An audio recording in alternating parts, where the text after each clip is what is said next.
Well, the Prime Minister's interview was very significant because it had a very powerful messaging to the world as well as to many of his critics. First of all, the context was in the upcoming G20 Summit, which is going to culminate in a national capital from the 8th to 10th.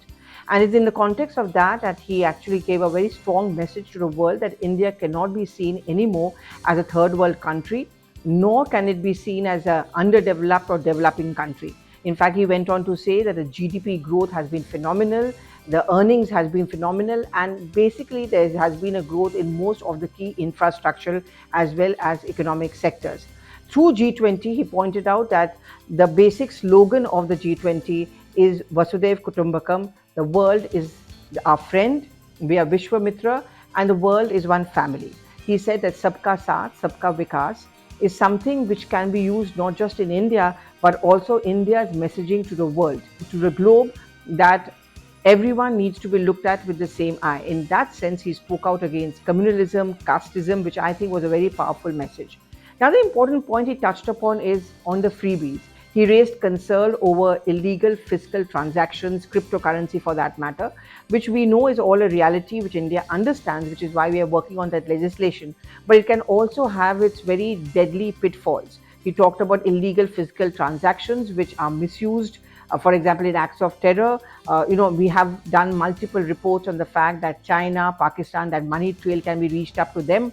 And therefore, there was a cautious note which India sounded, the Prime Minister sounded to the world, that this is something also which must be taken into account. He also spoke out very strongly against the freebie culture, where he said that it may sound great politically, but in the long run, economically, it is a very bad kind of a situation. It is something which does not help the economies of any country. Immediately, it may look to reap benefits, but over the long run, it's only going to harm your economic growth story.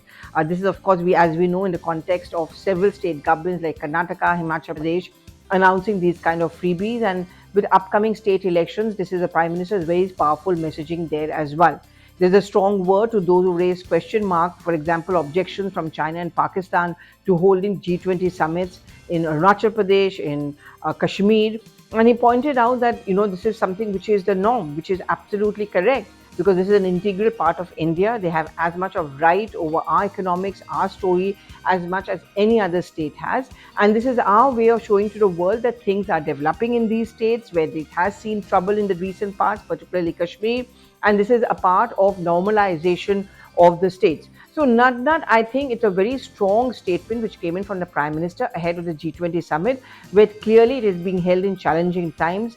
Post-COVID era, even many developed countries are seeing a recession, and these are worrying times, and India's stand becomes extremely important because we are trying to show to the world that we believe in being a Vishwamitra, that means friend of the world.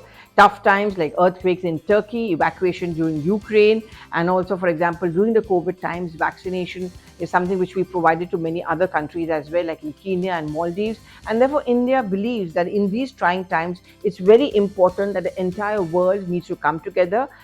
Certain amount of competition is fine, but at the end of the day, we also have to look at each other as friends of each other and friends of the world.